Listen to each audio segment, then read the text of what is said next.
Paparazzi swarm the recital hall as a single dad kneels center stage.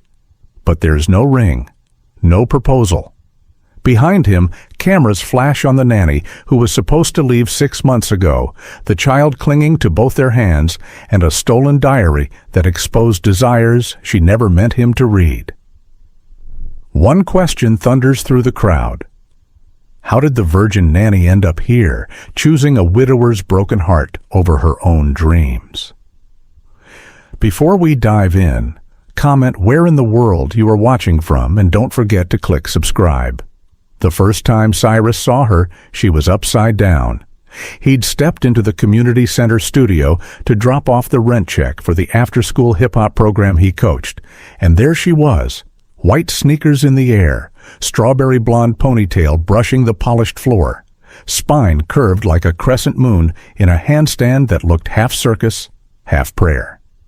She came down the way a leaf does when it finally decides to land. Slow, trembling, perfectly in control. A dozen 5-year-olds clapped like she'd invented gravity. "Mr. C, you met our new helper?" His assistant Jada called over the squeaks and giggles. "This is Miss Anna, teaches creative movement camp while we prep for the showcase." Anna straightened, cheeks flushed, eyes the exact gray of winter sunrise. She wiped her palms on black leggings and extended one hand. "Hi, I'm..." a breath. The virgin nanny, apparently. Cyrus's eyebrows lifted before he could police them. He'd heard the nickname. The moms had already texted him the gossip. 23-year-old small-town transplant, dance ed major, living in Mrs. Alvarez's guest room, taking every childcare gig offered so she could pay night school tuition. Church on Sundays, no ring, no boyfriend, no scandal. Hence the joke the parents tossed around the bleachers. He shook her hand anyway, warm, calloused from years of spinning records and steering his daughter's bike. Cyrus Reed, single dad, full-time eye roller. Anna's laugh was a wind chime someone had taught to speak. "Nice to meet you, full-time." He should have left after the check changed hands, but his daughter Zoe bounded in from the water fountain, locks flying, shoes untied. "Daddy, look." She planted her feet, arms out, and attempted the same handstand, butt sky high, legs scissoring. Cyrus caught her before she toppled. "Show me again tomorrow, Zozo. Bones first, tricks second." Zoe pouted, then spotted Anna. "You're the pretty ribbon lady." Anna crouched. "I'm also the snack enforcer and glitter police. You got a glitter permit?" Zoe's eyes widened, solemn, delighted. Cyrus felt the small, familiar tug. Someone new who spoke his kid's secret language. Dangerous. Outside, October wind rattled the sycamores.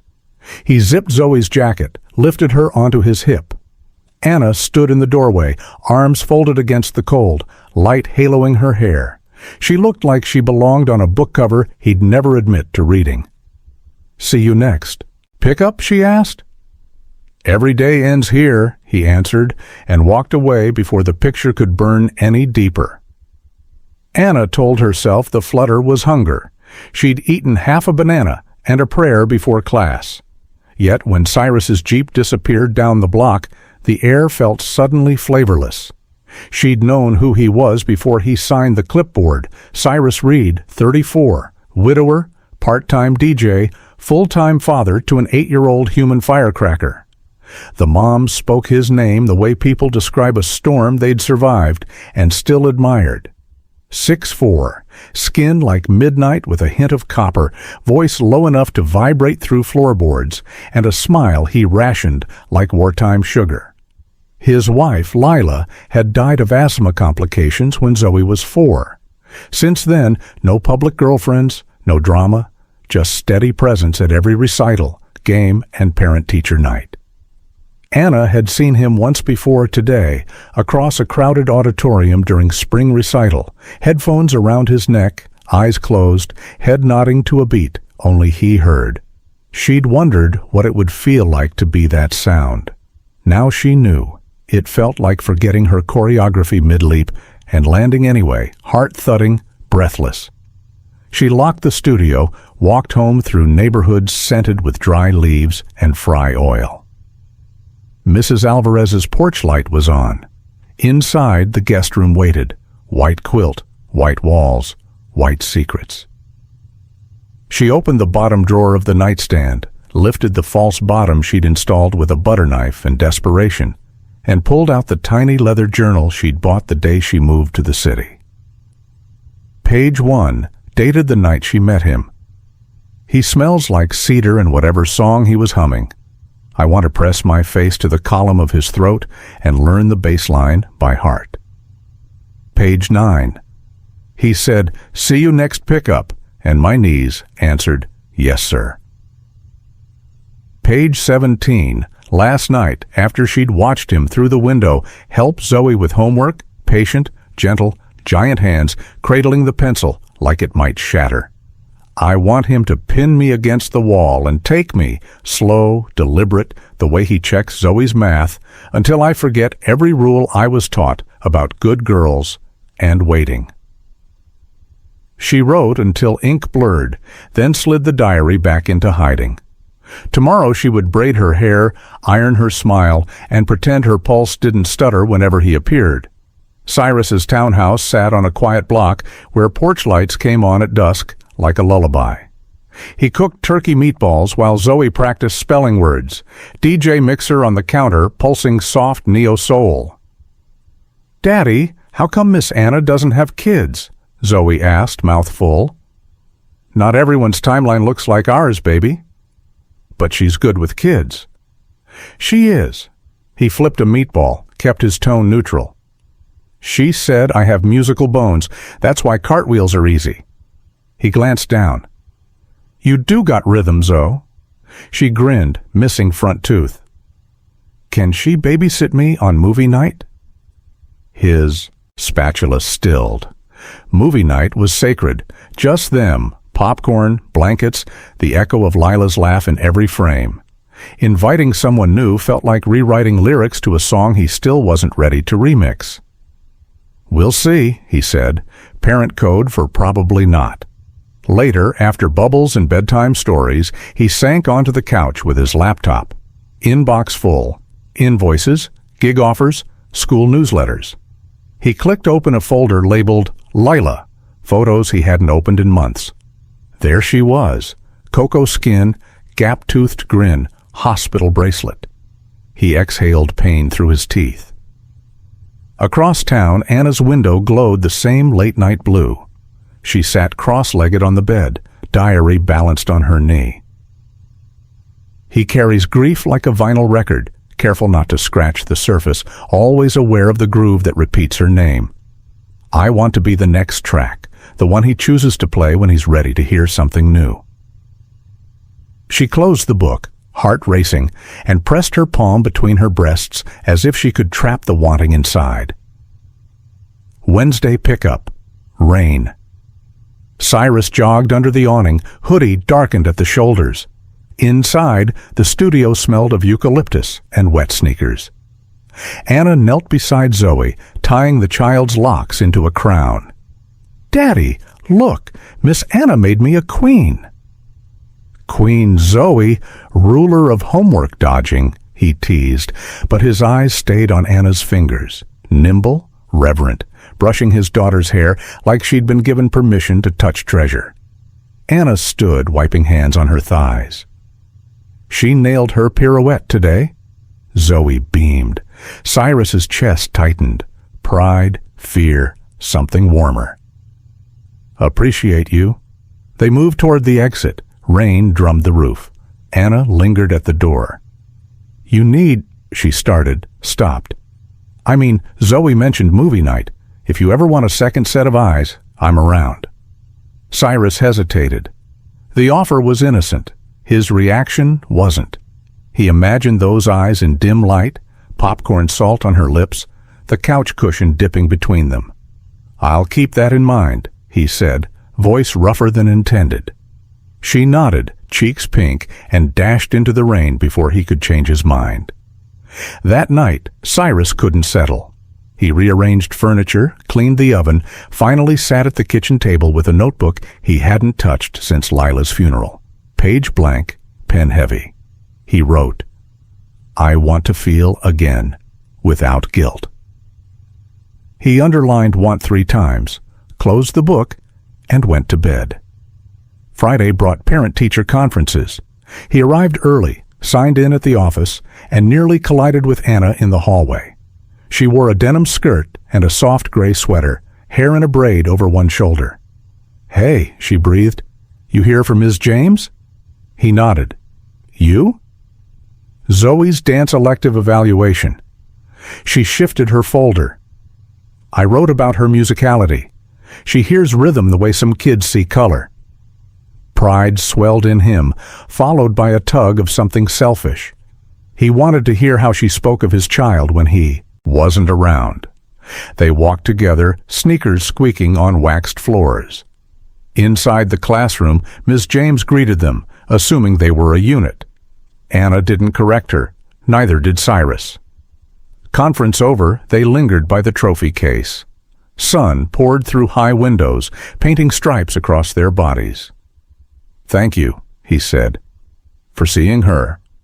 Anna's gaze softened. "She makes it easy." Silence stretched, elastic. He could feel the pulse in his throat. "Movie nights tomorrow," he heard himself say. "Zoe picked The Princess and the Frog. Starts at 7. You—" He swallowed. "You could come." Her eyes widened, a spark striking flint. "I'd like that." Saturday dusk. Anna stood outside the townhouse clutching a paper bag of gourmet gummy worms, Zoe's favorite, she'd learned. She wore jeans, boots, a cream sweater that made her look like she belonged in a snow globe. Cyrus opened the door, barefoot in a black tee that clung to every disciplined muscle. "Come in," he said, voice low. Inside smelled like butter and cinnamon. Zoe darted over, grabbed Anna's hand, dragged her to the couch fortress, already built from blankets. Cyrus dimmed lights, hit play. Jazz spilled from speakers. They sat angled toward the screen, Zoe between them at first, but she gradually slumped against Anna's side, eyelids heavy. Midway through, Cyrus lifted her to bed without pausing the film. When he returned, the couch felt smaller. Anna tucked her feet beneath her. On screen, fireflies floated over New Orleans. She felt Cyrus's shoulder brush hers. Accident, then again. Neither moved away. Movie credits rolled. Neither spoke. Rain started, soft percussion on windows. "Stay," he murmured, "till it stops." She turned. His eyes were dark, steady, asking a question she'd already answered in ink. "Okay." He stood, disappeared, returned with 2 mugs, hot chocolate, cinnamon swirl. Steam curled between them like incense. They sipped. The room glowed television blue. Outside, thunder. Inside, heartbeat. Anna set her mug down. "Cyrus!" "Wait," he exhaled. "I need you to know. This house, it's still half hers. I'm not trying to replace—" "I know." She reached, fingers feathering his knuckles. "I'm not asking for her spot. Just room beside you." His throat worked. He turned his hand palm up, interlaced their fingers. "Room's yours if you want it." Rain lashed harder. A street light flickered. Somewhere, a car alarm cried, then died. Anna leaned in, forehead to his shoulder. He smelled like rain and cedar and something sweeter. Zoe's shampoo, maybe, or the life they'd built here. She breathed him in. His free hand lifted, hovered, settled at the nape of her neck, warm, certain. She tilted her face. Their mouths met, tentative, then not. He tasted of cocoa and restraint unraveling. A soft sound escaped her. He answered with a deeper press, guiding her closer until she half-straddled his lap, knees on either side of his hips. Hands traveled, his upper spine, hers into the soft curls at his nape. The kiss spun out, slow as vinyl, hot as summer asphalt. When they parted, foreheads touching, breath mingled, he whispered, "We should slow," she finished. "I know." He brushed hair from her face. "You're shaking."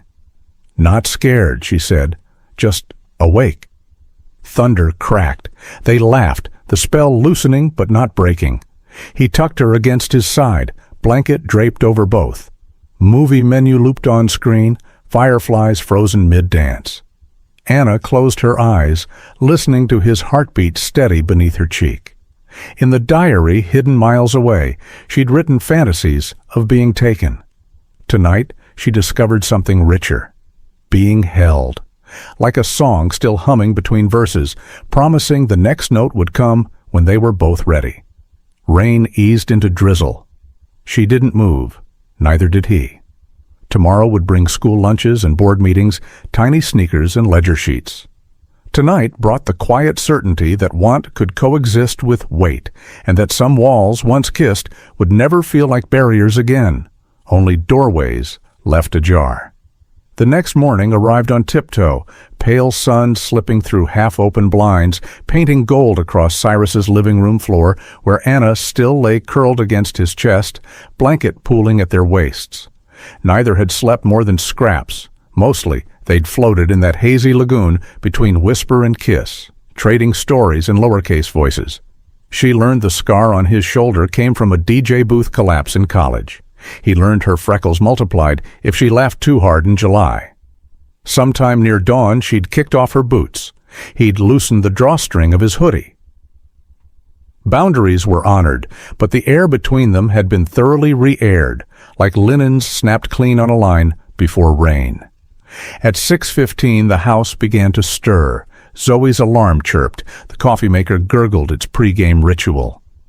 Anna's eyes fluttered open to find Cyrus already watching her, thumb tracing the curve of her ear as if it were a turntable fade.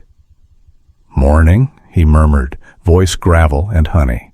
She answered by pressing her face into the warm skin above his collarbone, inhaling cedar and yesterday's courage. "I should go before—" "Too late," he chuckled softly. Footsteps padded overhead. Anna sat up fast, hunting for boots, cheeks blooming. Cyrus caught her wrist. "Breathe. Zoe's seen plenty of sleepovers, just not mine." The admission hung sweet and raw. He stood, stretched, spine popping. "I'll handle it. You handle coffee?" She nodded, grateful for occupation. By the time Zoe bounced downstairs in unicorn pajamas, Anna was pouring 2 mugs, one dinosaur, one plain ceramic, and trying to look casual against the counter. Zoe blinked twice, processing. Miss Anna had a sleepover? Movie night ran long, Cyrus said evenly.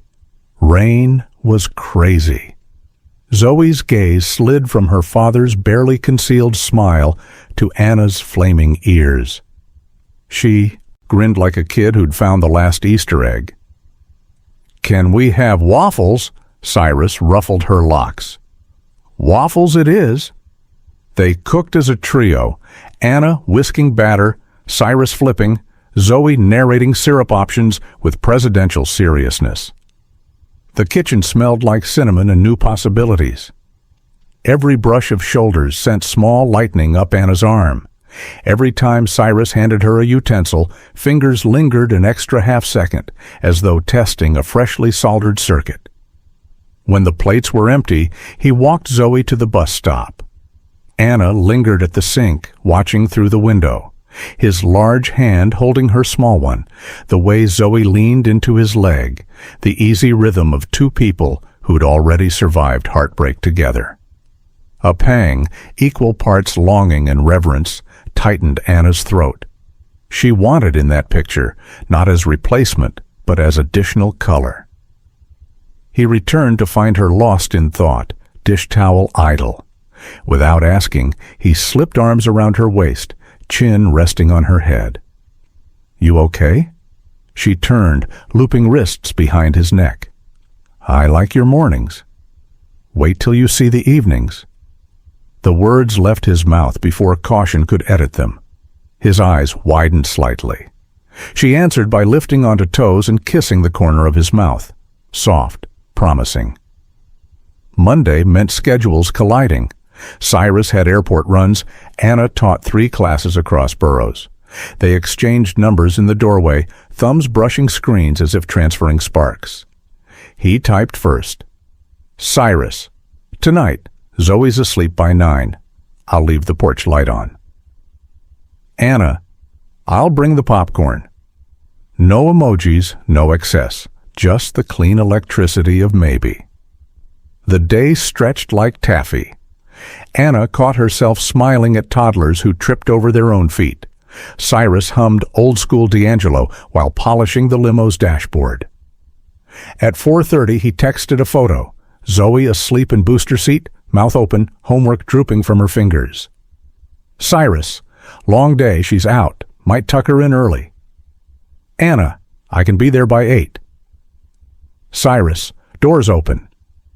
Anna arrived carrying a paper bag that smelled of truffle salt and anticipation.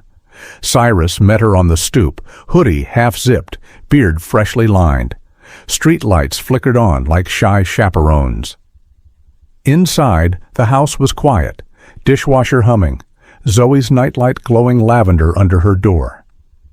They moved on instinct, coats hung, shoes kicked off, lights dimmed.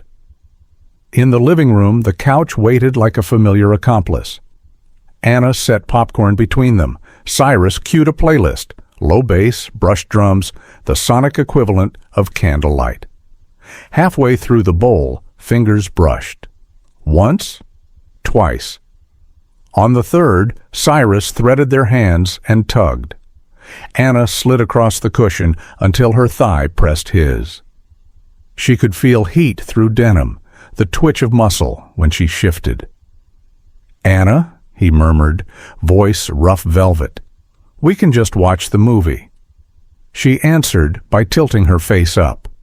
He met her halfway, mouth soft. Then urgent, a question turning into an answer. His hand cradled the back of her skull, thumb stroking the sensitive spot behind her ear.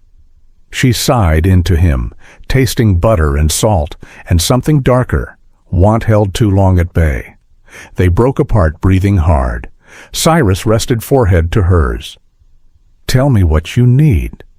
She hesitated, then whispered, I need you to show me what slow feels like when there's no one left to wait for. A low sound, half groan, half prayer, rumbled in his chest. He stood, pulled her up. Come here. He led her not to the bedroom, but to the hallway wall, dimly lit by the kitchen's distant glow. Pressing her spine against cool plaster, he framed her face with both hands. Still good? Anna nodded, pulse hammering. He leaned in, lips grazing her jaw, her throat, the hollow behind her collarbone.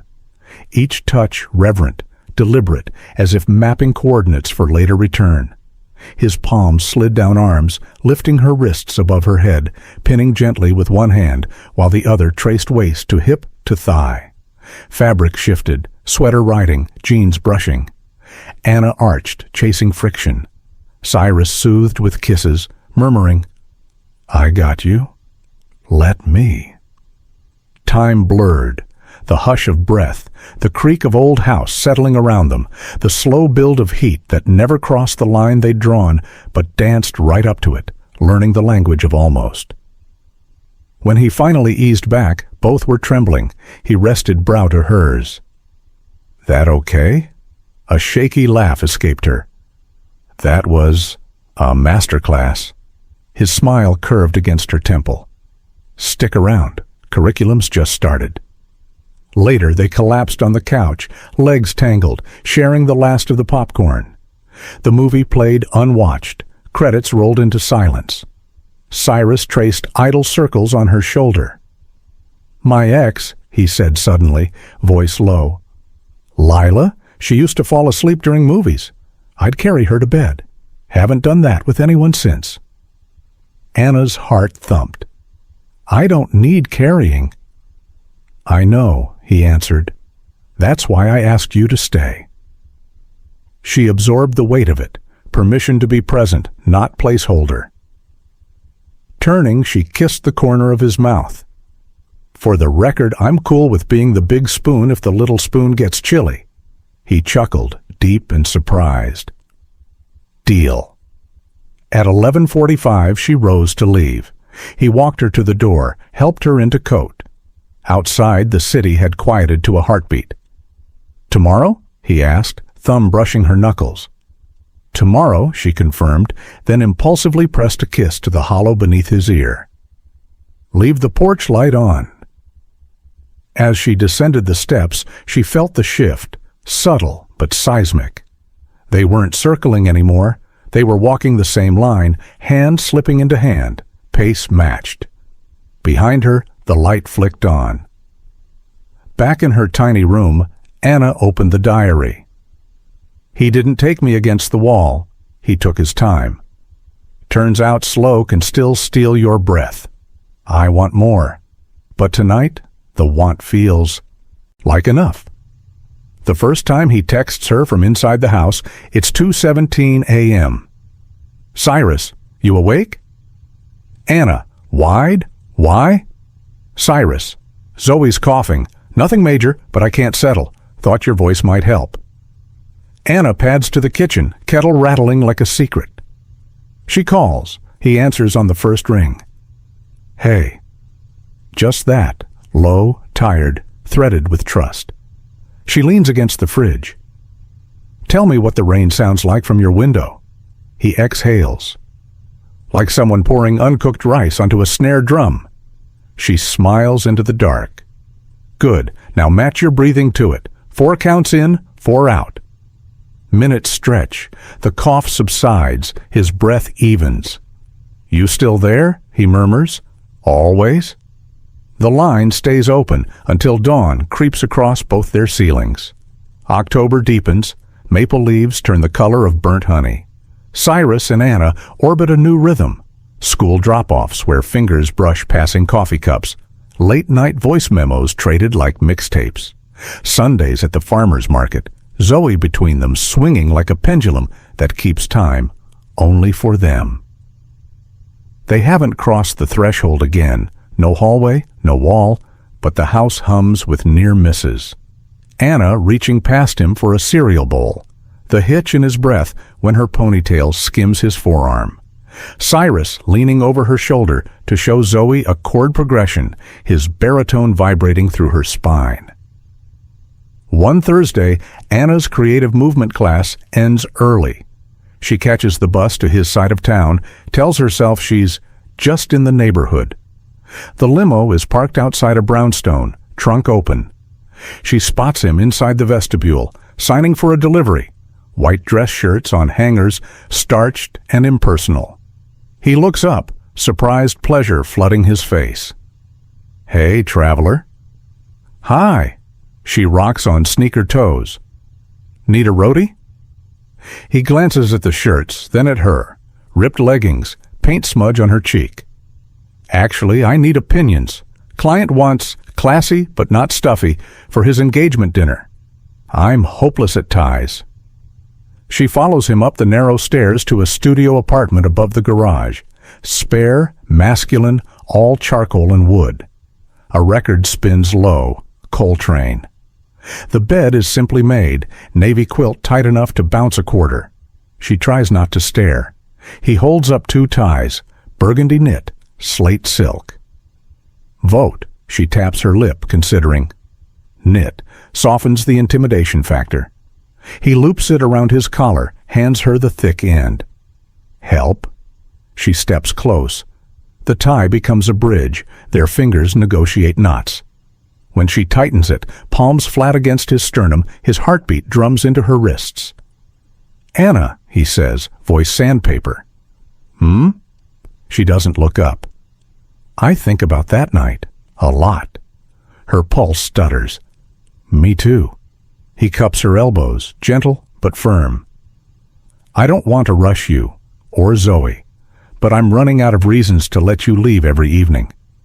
She meets his eyes, dark, steady, vulnerable. So, give me one to stay. He exhales, thumb, brushing her cheek. Stay for dinner. Stay for the Thai lesson. Stay till Zoe asks why you always say goodbye at the door. Tears prick, unexpected, sweet. Okay. They cook side by side, him searing salmon, her slicing citrus, hips bumping, laughter echoing off stainless steel. He sets the table with mismatched candles. She teaches him to braid rosemary into napkins. Zoe arrives from after-school club, stops short in the doorway, taking in the scene, adults glowing, music swaying. "Miss Anna's staying?" she asks, hope bright as new pennies. "For supper," Anna answers, voice steady. Zoe whoops, drops backpack, claims the seat between them.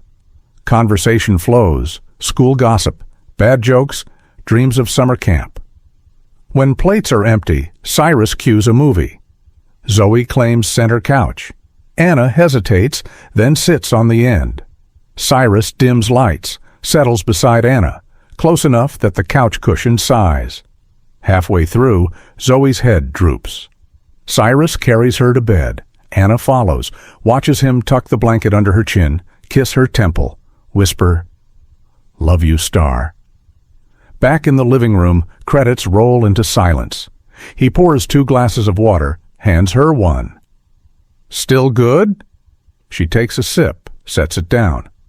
"Better than good?" They move instinctively. She lifts the tie over his head, drapes it on the couch. He smooths hair from her face. No wall this time, just the open space of want acknowledged. He kisses her slow, tasting lemon and rosemary. She answers with a sigh that feels like keys sliding into locks. Hands explore, respectful, eager, learning the dialect of each other's skin. When his palm slides beneath the hem of her sweater, she arches, whispering, "Yes," against his jaw. They sink onto the couch, a tangle of limbs and breath. Fabric shifts. Her leggings pool at an ankle, his shirt unbuttons under curious fingers. But urgency is tempered by reverence, every revelation accompanied by a kiss, a check-in. "Tell me if it's too much. Tell me if it's not enough." Somewhere between those questions, they find the tempo. Unhurried, deliberate, a slow jam building toward crescendo without ever needing to arrive. When the rain stops, they lie entwined, hearts drumming syncopated rhythms. He traces idle patterns along her shoulder blade. She draws circles on his sternum. "Anna," he murmurs, voice rough velvet. "I meant what I said. I'm done pretending you walk out that door every night." She lifts her head, meets his eyes. "Then let's stop pretending." The next weeks rewrite their dictionary. Good night becomes forehead kisses at 1 a.m. while Zoe sleeps. Breakfast becomes Anna, teaching Zoe to fold napkins into swans. Curfew becomes Cyrus waiting in the school lot, window down, Coltrane drifting, smile ready. They guard the pace, no overnight stays while Zoe is home, no public displays that might ripple her world. But inside the townhouse, they practice a new language, hands linked under dinner table, hips brushing while dishes are dried, glances that last long enough to taste tomorrow. One night, Anna arrives to find the living room transformed. Coffee table pushed aside, fairy lights strung, record player spinning Erykah Badu. Cyrus stands barefoot in jeans and a faded tee that reads, "Vinyl Head." "Dance lesson," he announces. "Zoe's at Grandma's till tomorrow." Anna's pulse quickens. "I know 8 counts, not slow dancing." He extends a hand. "Then let me lead." They move, awkward at first, laughter softening missteps. He guides her palm to his shoulder, hand at her waist, bodies finding the lazy sway of the bass line. Lights blur. Time loosens. She rests her cheek against his collarbone, breathing him in. "Anna," he whispers into her hair, "I'm falling, hard. Tell me you feel it too." She tilts her face, eyes shining. "I fell the day you let me stir your pancake batter. I've been falling ever since." He kisses her, deep, grateful, claiming without possession. They sway long after the song ends, wrapped in the hush of a future beginning. Diary entry, midnight. He didn't pin me against the wall tonight. He pulled me into the middle of the room under fairy lights and asked me to dance. I learned falling can be slower than flying, and landing feels like home. The crack arrives disguised as opportunity. A text from Anna's old professor. Chicago Children's Theater residency. 6 months, full stipend. Your movement therapy work is perfect. Deadline tomorrow. She stares at the screen until the letters blur, heart ricocheting between ribs. Chicago. 6 months. Enough distance to test every promise her body has whispered against his. She doesn't mention it that night. They are tangled on the couch, Zoe asleep, Coltrane spinning amber through the room. Cyrus traces idle hearts along her shoulder blade, humming harmony to the saxophone. She melts into him, pushes the text into a locked drawer of her mind. But secrets have weight. By midnight, her breathing is uneven. He feels it instantly. "Talk to me," he murmurs, lips against her temple. She confesses in a rush. Professor, residency, the way her art heart leaps while her love heart stalls. Silence stretches, taut as vinyl about to skip. Then, "You have to apply," he says, voice low but steady. "You'd never forgive yourself." Tears flood. "I don't want to leave you, or Zoe." He cups her face, thumbs catching salt. "We're not a cage, Anna. We're a launch pad." The words crack something open inside her, equal parts liberation and terror. She submits the application at 2 a.m. while he brews chamomile, hand steady on her back. After she hits send, he lifts her onto the counter, kisses her until the tremor stops. They make love on kitchen tiles, slow and reverent, as if the future is watching and needs to memorize their rhythm. 2 weeks later, acceptance email. She reads it aloud, voice shaking. Cyrus lifts Zoe, spins her until laughter drowns out the ache. Dinner becomes celebration, take-out tie, paper crowns, dancing barefoot to Stevie Wonder. But later, when Zoe sleeps, they sit on the back stoop, October air biting. 6 months, Anna whispers. Holiday season, her birthday, your gig schedule. He interlaces their fingers. We'll build a calendar, visit every month, video call daily. We survived rainstorms. We'll survive highways.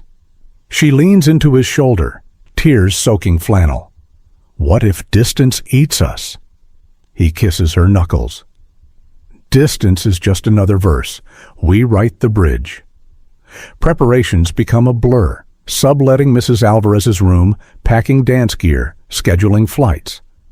Cyrus installs a countdown app on Anna's phone, 178 days. The number glows green, pulsing like a heartbeat. Zoe processes in bursts, clingy at bedtime, then proudly telling classmates her nanny is training in the Windy City to teach kids to fly.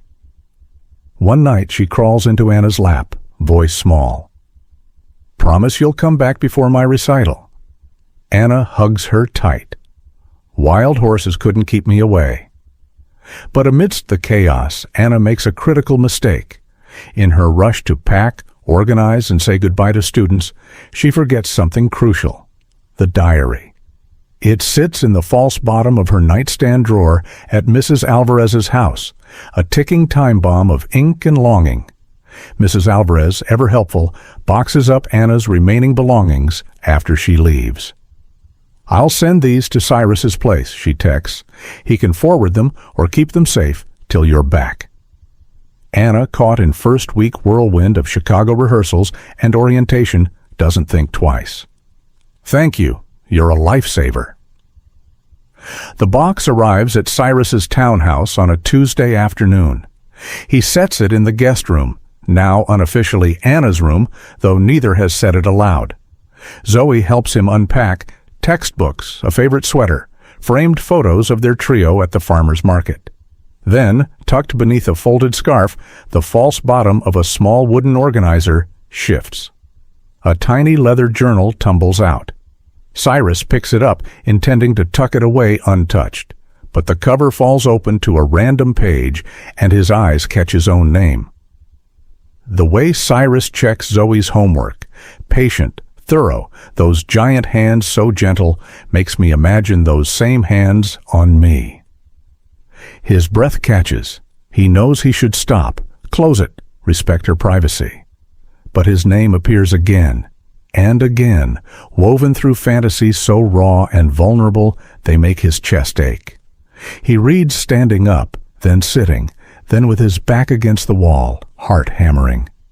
Page after page of Anna's secret desires spill out, not just physical want, but emotional longing. The way she notices his grief, how she wants to be chosen, not to replace, but to add. Her fear that she's not enough. Her hope that slow could mean forever. One entry, dated a week before he first kissed her. I used to think I wanted him to take me fast and hard, to lose control. But now I realize what I really want is for him to choose me slowly, deliberately, eyes open, the way he does everything that matters. Cyrus closes the journal, hands shaking. Guilt wars with tenderness, wars with something deeper. The realization that she's been as terrified and hopeful as he has, that her want matches his, that the slow pace wasn't hesitation, but intention. He calls her that night after Zoe's asleep. The phone rings 4 times before she answers, breathless from rehearsal. "Hey, you okay? It's late there." He exhales, long and slow. "I need to tell you something, and I need you not to panic." Her voice immediately tightens. "What happened? Is Zoe?" "Zoe's fine. Everyone's fine." He pauses. "Mrs. Alvarez sent a box of your things. I was unpacking it with Zoe, and your diary fell out." Silence, then a small choked sound. "Anna, breathe." "Oh God, did you read it?" He closes his eyes. "Some of it, not all. I stopped when I realized what it was, but I'd already seen enough." More silence. He can hear her breathing, quick and shallow. "I'm sorry," he says, voice rough. "I should have closed it immediately. That was yours, and private, and What did you read?" Her voice is barely a whisper. "Enough to know that you've been carrying the same want I have. Enough to see that you were scared too. Enough to realize that every slow step we took was exactly right for both of us." She makes a sound between a laugh and a sob. "I'm mortified." "Don't be." His voice drops lower. "Anna, listening to you, reading your words, even though I know I shouldn't have, it made me realize something. We've been so careful, so slow. And that's been right. But I want you to know, when you come back, we don't have to keep guarding so hard. I'm not going anywhere. This isn't temporary for me." She's crying now. He can hear it. "I wrote all that because I didn't know how to say it out loud." "You don't have to explain. I understand." He pauses. "But Anna, for what it's worth, the feeling's mutual. Every word you wrote, every fantasy, every hope, I've been feeling it too." "Even the wall thing?" she asks, and he can hear the smile breaking through tears. He laughs, deep and surprised. "Especially the wall thing." They talk until 3 a.m., the diary becoming a bridge instead of a barrier. He reads her a few of his favorite entries, with permission, and she reads him some newer ones from a journal she started in Chicago. They trade vulnerabilities like currency, each confession bringing them closer despite the miles. Before they hang up, she says, "Cyrus, I'm glad you found it. I'm glad you know." "Me too, baby. Me too." Chicago is wind and wonder, rehearsals that leave her muscles trembling, kids who light up under her touch, a tiny apartment that smells of coffee and unfamiliar solitude. But now, post-diary confession, the nights feel different. They FaceTime with a new rawness, less guarded, more hungry. Anna meets another artist in the II program, Maya Chen, a composer who writes music for movement pieces. They bond over midnight ramen and shared ambition. One night, 3 weeks in, Anna breaks down over beef broth.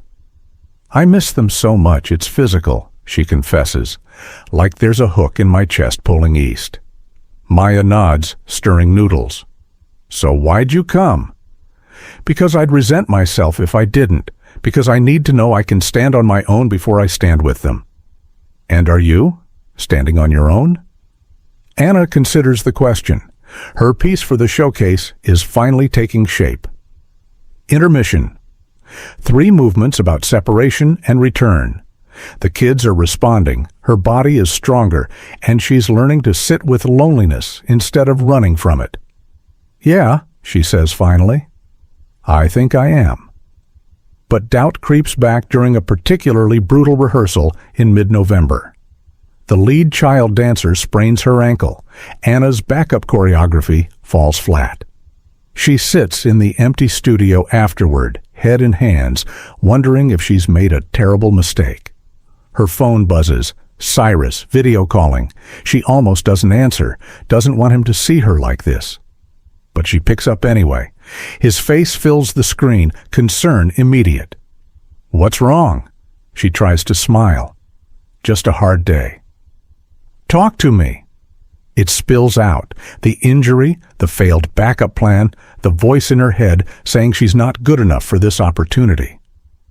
He listens without interrupting, and when she finishes, he's quiet for a moment. "You remember what you told Zoe when she fell during her first recital?" he finally asks. Anna shakes her head.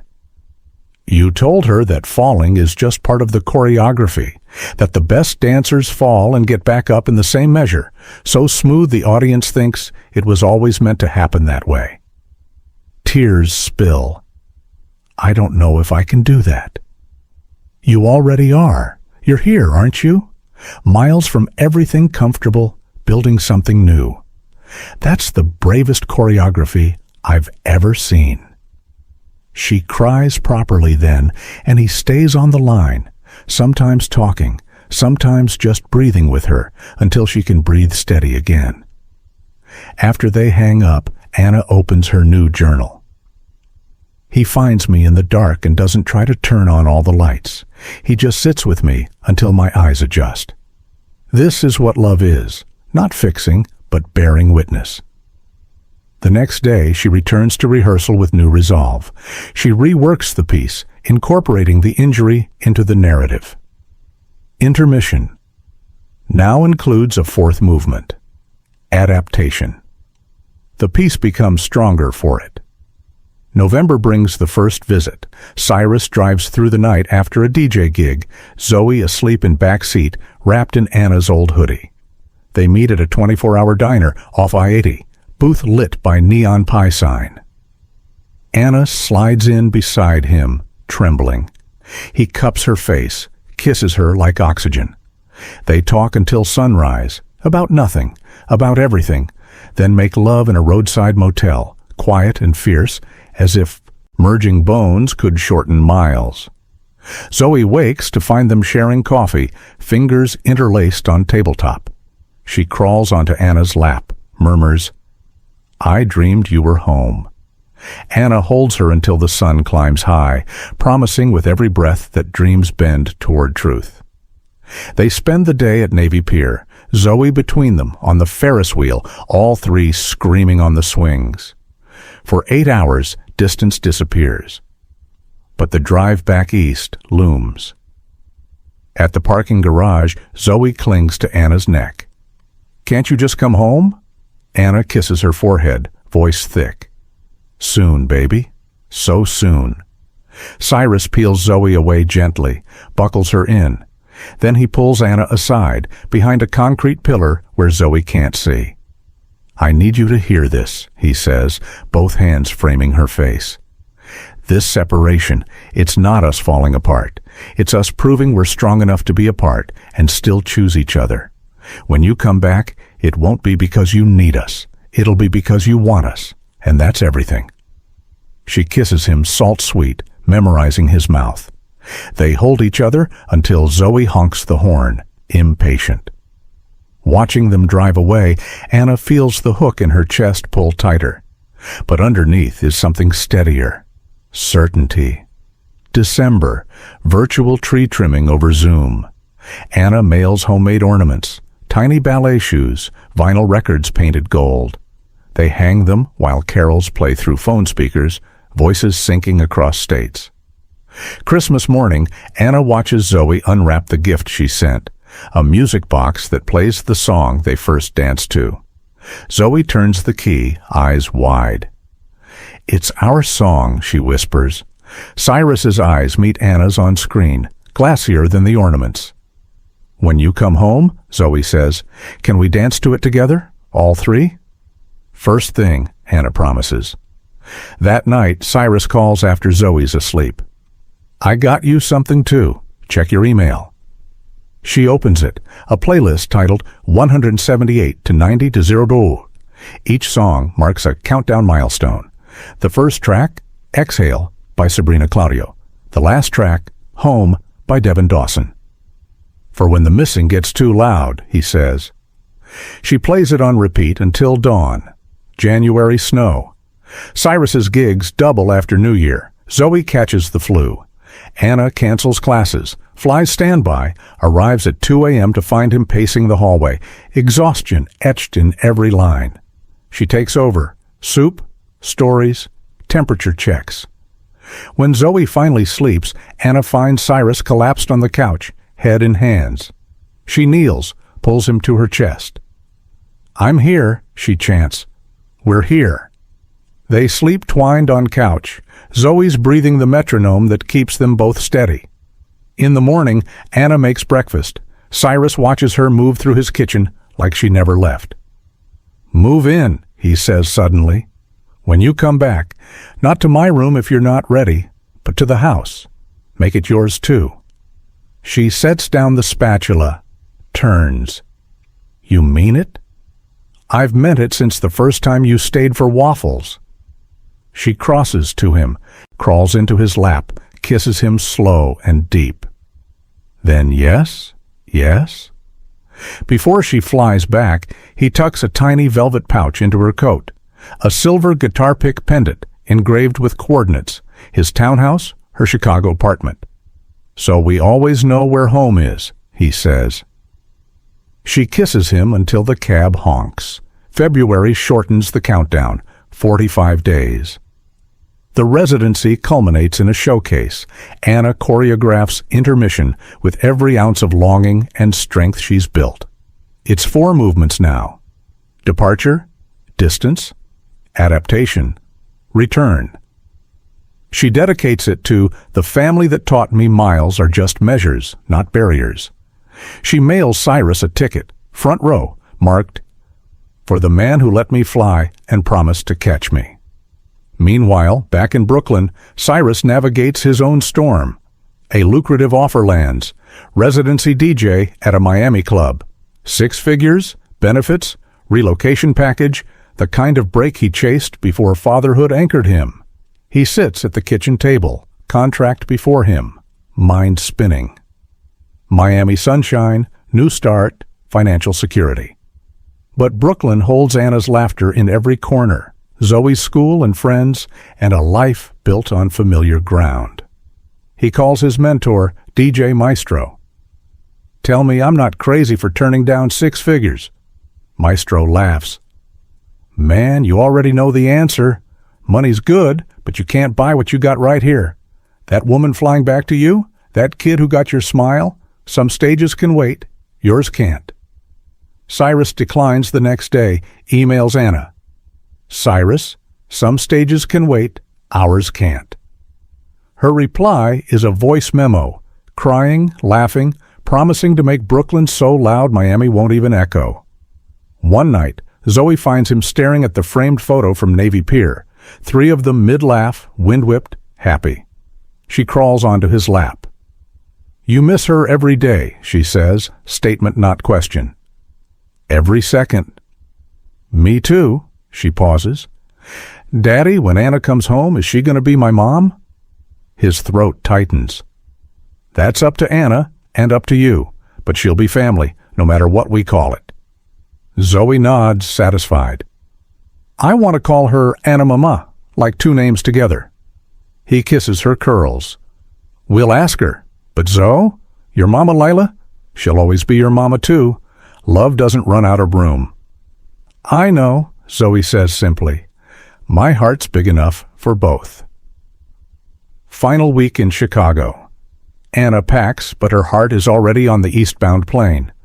The showcase goes brilliantly. Standing ovation, kids crying happy tears, Maya's music swelling into the rafters. Afterward, the program director pulls her aside. We want you back next year. Permanent position, full benefits. Anna's pulse stutters. A year ago, this would have been the dream. But now, can I think about it? Take a week. But Anna, you're extraordinary. Don't lose yourself trying to be ordinary. She calls Cyrus from the empty theater. They offered me a permanent position. Silence. Then, what do you want to do? I want to come home. I want Zoe's recital and your pancakes and the life we're building. But I don't want to regret walking away. So don't walk away. Negotiate. Remote work, summer residencies, consultancy. Make them build a role around your life, not the other way around. Hope flares. You think they'd do that? Baby, you just made 50 kids believe they could fly. They'd be fools not to. She renegotiates. Summer intensive and quarterly site visits, remote curriculum development. They agree. Anna leaves the furnished apartment spotless, keeps only the pendant, the USB, and her journals.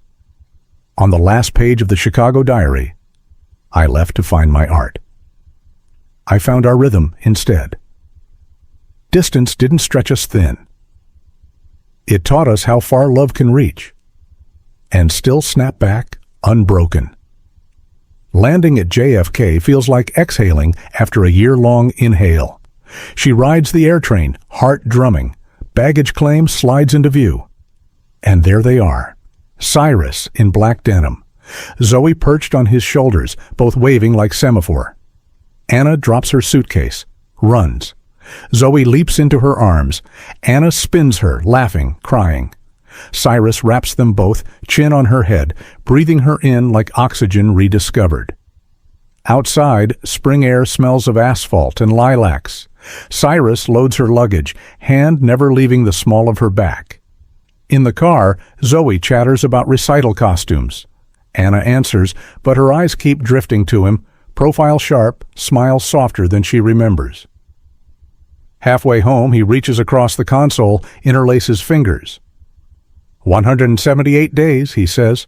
Welcome to the encore. She lifts his hand, kisses each knuckle. Cue the lights. That night, the townhouse is lit like a marquee. Neighbors have hung a hand-painted banner. Welcome home, Anna. Inside, fairy lights twinkle, take-out tie steams, and Zoe has arranged every paper crown they ever made into a pathway leading to the living room. Dinner is messy, loud, perfect. After Zoe sleeps, they stand on the back stoop, City humming low. He produces a small velvet box, not ring-sized, but promise-sized. Inside, a key. To the front door, he says. To our mornings. To the stage we built while you were away. Tears spill, she cups his face. I was already home the minute you said my name. They make love in his bed, slow, reverent, newlywed deep, though no papers have been signed. After, she drapes the guitar pick pendant around his neck. You wear the coordinates now. I'm never farther than your heartbeat. He tucks her against him, lips in her hair. Curtains up, dancer. Let's write the next act. Outside, the city keeps spinning, but inside their small townhouse, time finally folds. Distance collapsing into the quiet certainty that every intermission ends with lights coming back up. Two silhouettes center stage, choosing each other again. The encore begins with a storm. March rain lashes Brooklyn, drumming against the townhouse like applause that won't wait for the house lights. Inside, every window glows. Fairy lights, table lamps, the soft gold of a home finally certain of who lives here. Anna stands in the hallway mirror, pinning up damp hair, wearing Cyrus's discarded t-shirt and the smile she hasn't taken off since the plane touched down.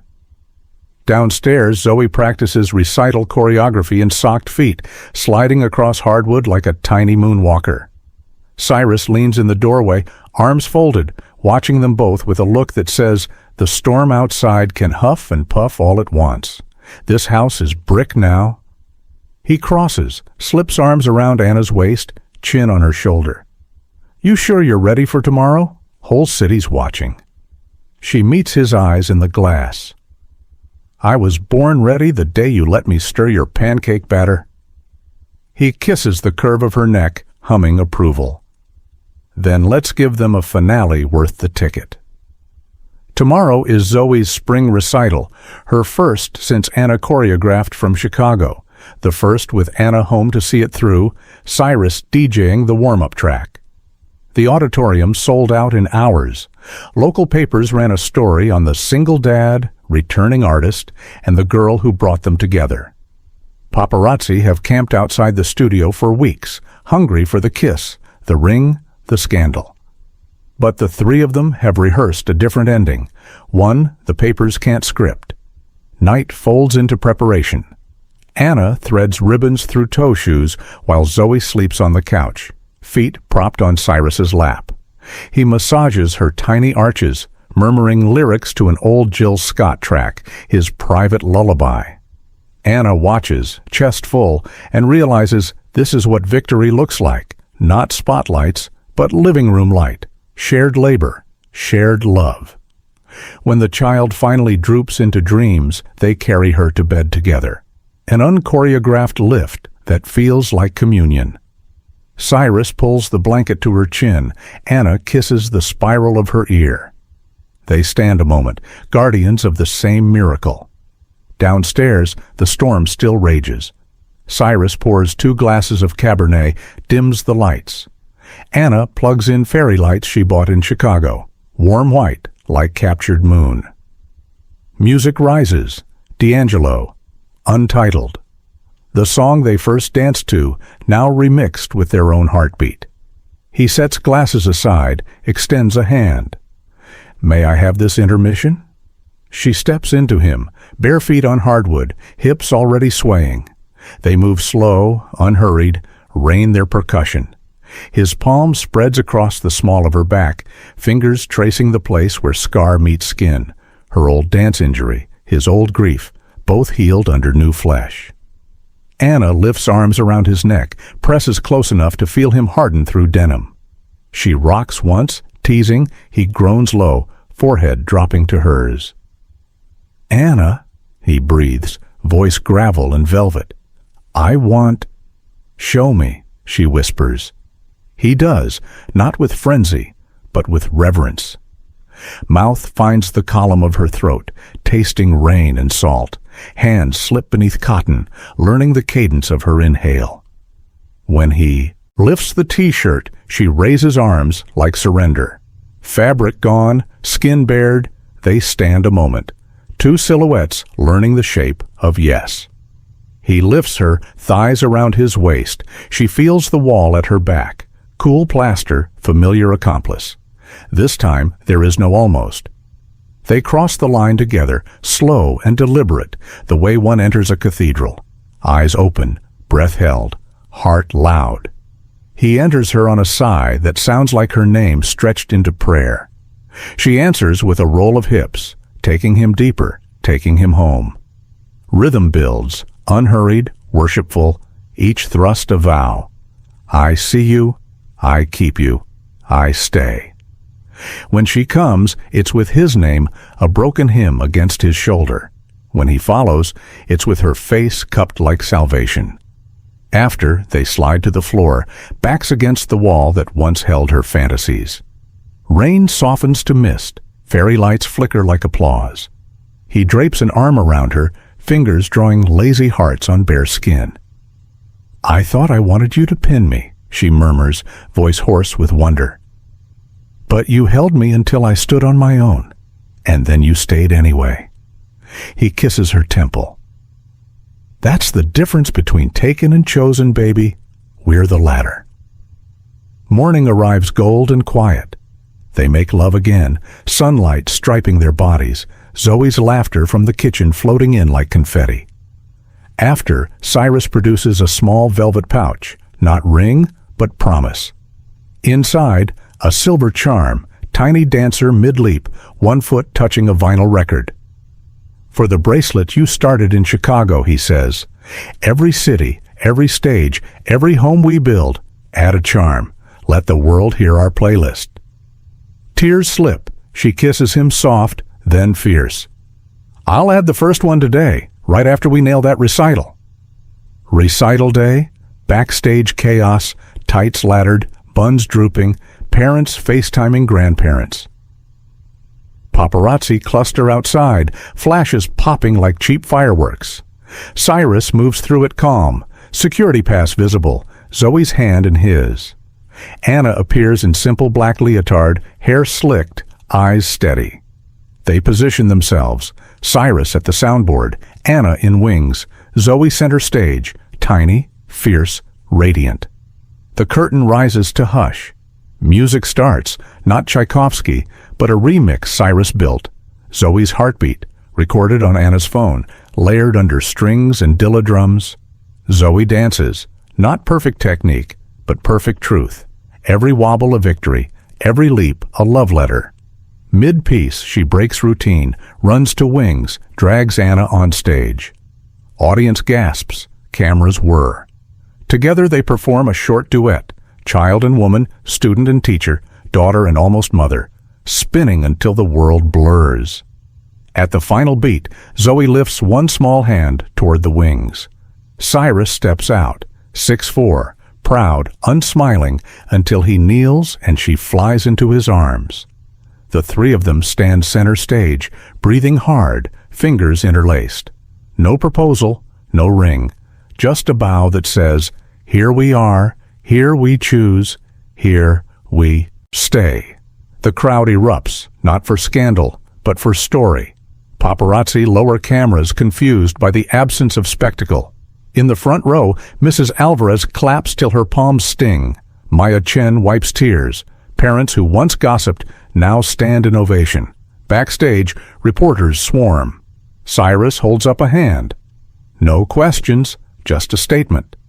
He pulls Anna close, Zoe perched on his hip. We're not a headline, he says simply. We're a family, built on choice, rhythm, and respect. The only vow we're making is to keep choosing each other, every day, every stage, every storm. You can print that. Anna adds, voice clear. And we're teaching Zoe that family isn't about replacing who came before. It's about making room for who comes next, while honoring every heart that built the foundation. Zoe grins, waves at the cameras. I got two mamas, one in heaven, one right here, and the best daddy in Brooklyn. The reporters scribble, smile, and for once, the story they write is true. Summer twilight paints the rooftop terrace Cyrus renovated with his own hands. String lights, reclaimed wood dance floor, speakers that pulse gentle neo-soul. Friends gather, Mrs. Alvarez, Maya Chen visiting from Chicago, Zoe's teachers, the moms who once whispered, Virgin Nanny, and now bring casseroles unasked. They eat jerk chicken and strawberry shortcake, toast with sweet tea, laugh until stars blink on. Anna moves through the crowd, charm bracelet jingling, dancer, vinyl, heart, home, airplane, Chicago skyline, Brooklyn Bridge. Each charm tells a story only the three of them fully know. Zoe commandeers the makeshift stage, announces a surprise family dance. The crowd parts. Cyrus steps forward, black linen shirt, rolled sleeves, eyes only on Anna. She wears sundress the color of sunrise, hair unbound, feet bare. Music rises, not a ballad, but a beat Zoe helped produce. Anna's laughter looped over Cyrus's heartbeat, layered with Zoe counting dance steps. They move together, no choreography, just the language they've written in kitchens and hallways, in airports and quiet 3 a.m. phone calls. Guests clap on 2 and 4. Fireflies drift like tiny paparazzi. Mid-song, Cyrus spins Anna out, then in, dropping to one knee. The crowd hushes, but instead of a ring, he lifts her foot, ties a ribbon around her ankle. Tiny charms dangling. Dancer, vinyl, heart, home. No proposal, he says loud enough for everyone to hear. Just a promise. More charms, more stages, more choices. Every single day. Anna laughs, tears bright, pulls him up. Every single day, she echoes. They kiss, soft, familiar, forever. Zoe jumps between them, arms around both necks. Can we keep dancing now? Cyrus grins, eyes on Anna. Forever, superstar. Music swells. Friends join. The city glitters below like applause that never ends. Later, after guests depart and Zoe falls asleep between them on the rooftop daybed, Cyrus and Anna lie watching stars. You happy? He murmurs. She interlaces their fingers over Zoe's sleeping form. I'm home. Good. He kisses her knuckles. Because I'm about to make it official. She lifts on one elbow. Cyrus Reed, if you're proposing, not proposing, informing. He grins. I bought the building next door, gonna turn it into a community art space, dance studio downstairs, recording booth upstairs. Thought maybe you'd want to run it with me. Teach, choreograph, build something permanent. She stares, stunned. Are you serious? Dead serious. I got a business plan and everything. Zoe helped with the name. Lila's Lighthouse, a place for every story. Tears spill. You're naming it after her? We're honoring where we came from so we can build where we're going. She'd love that you're part of it. Anna kisses him, salt and stars and certainty. Then let's build it. All of us. Zoe stirs, mumbles sleepily. Are we building the lighthouse now? They laugh, pull her close. Soon, baby, Anna whispers. So soon. As the night deepens, Anna thinks about the diary, long since filed away, its pages now just proof of a journey rather than a secret shame. She'd wanted him to pin her against a wall and take her.